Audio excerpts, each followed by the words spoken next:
Welcome,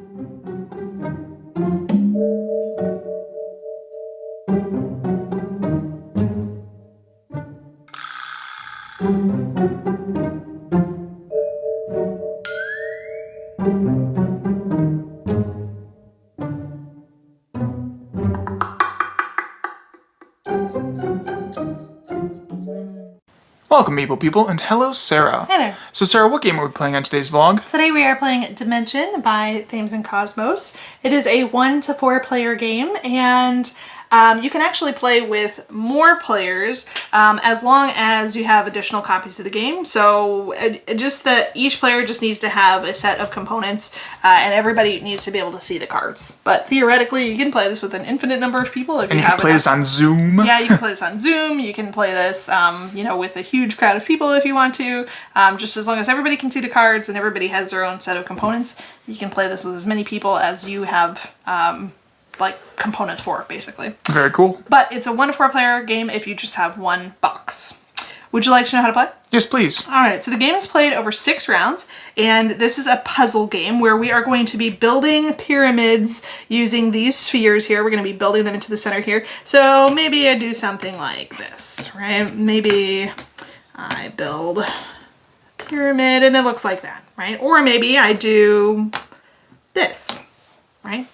The whole point of the game is to score the most points, and you score points by using marbles and not breaking rules. So every marble that you use gets you 1 point. So in this case here, I've used 11 marbles. I'd get 11 points as long as I don't break any rules. Now, every round of the game, the rules are going to change. We'll turn over 6 of these cards right here, and they will establish the rules for that particular round. These are some kind of like examples of rules that we might see. Orange is always the example color here, so it might be any one of these colors in place of orange. But it would be things like orange can't be on top of any other color, including orange, right? Or no other color, including orange, can be on top of orange. Or you have to use more orange than black. Or you have to have a combined total that equals 4 of these 2 colors. It may also be that you have to have certain colors touching or that certain colors can't touch. And it might also be that you have to use a particular number of a particular color. So the way that it works is we start a round with our marbles in their trays, and then we turn over 6 of the rule cards and the sand timer. And we have 60 seconds to organize our marbles, hopefully in such a way that we either don't break any rules or we break very few rules, but we get to use a lot of marbles. And the way that we're going to score is at the end of a round, we're going to count up the number of marbles we used, and we're going to get 1 point for every marble we used, but we're going to lose 2 points for every rule that we break. So you kind of calculate your score, you get the number of points you would get for that round. Now, if you didn't break any rules at all that round, if you didn't break any rules at all, and you used a marble of every color, at least 1 marble of every color, you're also going to get one of these color tokens. And they're worth a varying number of points the more of them you have. But if you don't have any at the end of the game, you're actually going to lose some points. So you want to try to get at least a few of those, or you're going to end up losing points. The more you have, the more they're worth. So like I said, you play 6 rounds. At the end of 6 rounds, whoever has the most points wins. Cool. Should we try it? Yeah, let's go ahead and jump into it. So we're going to go ahead and jump into Dimension by KOSMOS, and we'll come back midway through the game and talk more about how it goes. But yeah, all right. See you guys then. Toodles!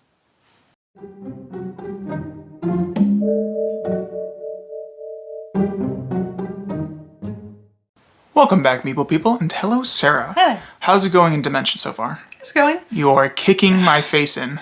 We're about halfway through the game. Well, we're halfway through the game. We have 3 rounds left. And right now I have 35 points and 2 color tokens, and you have 30 points and no color tokens. But there's still 3 rounds left, so we'll see what happens. What do you think so far, Nick? I enjoy this game a lot. Yeah, I do too. It's a lot of fun. It's different. And I like the timed aspect, kind of rushing me. I do too. I normally do not like being timed in games, but I feel like it really suits this one very well. This one could be kind of a brain burner, and you could kind of sit here and really puzzle out some of these, especially like in this last round we had quite a bit of challenging things happening, and I didn't do very well. Neither did you. No. But if without the timer, you know, I really could have sat here for quite a while and sort of figured out, you know, the perfect way to solve this. But with the timer, you just have to kind of go. And if you make mistakes, you just got to live with them.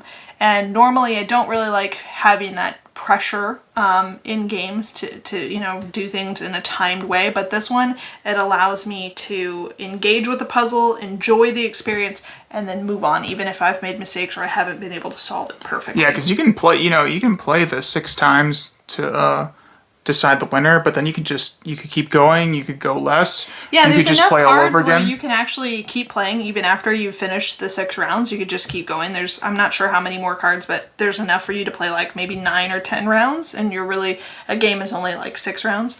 But this one feels really kind of freeform in that, like, you can play with the timer, or you can play without the timer. I don't recommend playing without the timer, but if you really wanted to, you could play without the timer. You can play a variable number of rounds. If you only wanted to play 2 rounds, you could play 2 rounds and then move on to something else. If you want to play 8 rounds, you can play 8 rounds. So it's really kind of you know, you choose how much you want to engage with this game. You know, and there's no, you know, they're not going to break anything or, you know, miss out on anything or anything like that by doing that. Yeah. Should we get back to it? Yeah, let's go ahead and get back to it and jump back into Dimension by KOSMOS. And so, yeah, we'll see who the winner and the loser is. And, I mean, I'm only 5 points up right now, and I have 2 color tokens. Yeah, 2 color. What do those color tokens do for you, though, Sarah? So at the end of the game, the color tokens are worth a number of points based on how many you have, right? So if you have none at all, you're going to lose 6 points. If you have 3, you're going to get nothing. If you have more than 3, then you'll actually get some points. So right now, just to get I'm losing nothing. 1 point, and you're losing 6 points. But But there's still 3 rounds left, so there's a chance for you to accumulate enough to make get 0 points. Yeah. If I don't get any more at all, I'm still going to lose a point. So we shall see what happens. We shall see. All right. Well, let's jump back into it, and we'll catch you all in the at the end to see who the winner and loser is. All right. Toodles.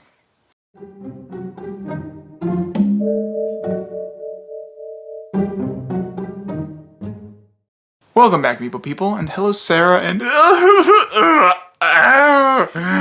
how'd it go? It went. Winner of the chicken dinners. All hail the 65 points to my 50 points. Yeah, a nice lead. So tell us how it went. It went. We played 6 rounds. Like I said at the beginning of the game, a full regular rules standard version of the game is 6 rounds. I did count though, there are enough cards for you to actually play up to 10 rounds if you like. Or just, you know, adds variability if you only play 6 rounds. Because you'll only see 6/10, which is 3/5, which is 60% of the cards. So yeah, if you play a standard game, then you'll only see 60% of the cards in that game. But you could play, like we said, a variable number of rounds if you wanted to. We just played the standard 6-round game, and I had fun. I really enjoy this one. I think it's a really nice timed puzzle game. Like we said near the beginning of the video, I usually don't like puzzle games because I feel like it adds pressure that I don't like. But in this one, it just kind of forces you to do the best you can with what you've got, and if you make a mistake, you just move on. So I really like this one. I think it's a lot of fun, and I enjoyed playing. Nice. I really enjoyed the as the rules come out, and then you're racing against the time, and then you go ahead and you're trying to build your little formation to get the most points, and then you forget about something, and you're just like, what in the world? Yeah. I thought I had everything. So it's a nice, like, it's definitely a lot of fun with 2 players, and even with more players, you can have more people. It's kind of a multiplayer solitaire game, right? Yeah. So that means like you're working on your own thing, and what everybody else is doing doesn't influence or affect you in any way. So really, you can play this with any number of players, and it kind of feels the same at every player count, in my opinion. Yeah. I work for a company called Double Exposure, and One of the things that I'm responsible for at the company is we have state, regional, and national championship games, and Dimension has been in our tournament slate for the last few years. It is my favorite game in the tournament slate. We have 9 games that we run. And there are all different kinds of mechanics and player counts and, publishers and all that kind of stuff. And Dimension is my favorite of the 9. I really like this one a lot. I think it's a neat little puzzle game, and it can be chaotic and it can be kind of stressful sometimes, but it can also just kind of be like a relaxing, quiet kind of experience. Indeed. And I like it quite a bit. So. Oh, yeah. So that was our vlog of Dimension by KOSMOS. It's a little bit of an older title, but it is a good title. So if you like, the little stresses of time and racing against your opponent and a little more of a solitary, multiplayer game, we would definitely recommend that you check this out. I would say even if you don't like being timed, I would say go ahead and try it. Because like I said, I personally usually feel like that's a negative stressor to be timed in a game. I don't typically care for that, but it just works in this one. So even if that's something that you don't like, if the puzzly nature of it seems like something that you might like, I would say give it a try. Even if the timer or even the dexterity would put you off, I would say try it anyway. There's something here that's special and that kind of overrides my general dislike of being pressured by a timer. Cool. All right, well, we hope you all enjoyed this vlog of Dimension, and we'll catch you on the next one. Don't forget to like and subscribe, and so you can keep up to date with all of our videos and all the amazing things that we're doing on the channel. All right, so until next time, we'll talk to you guys later. Toodles!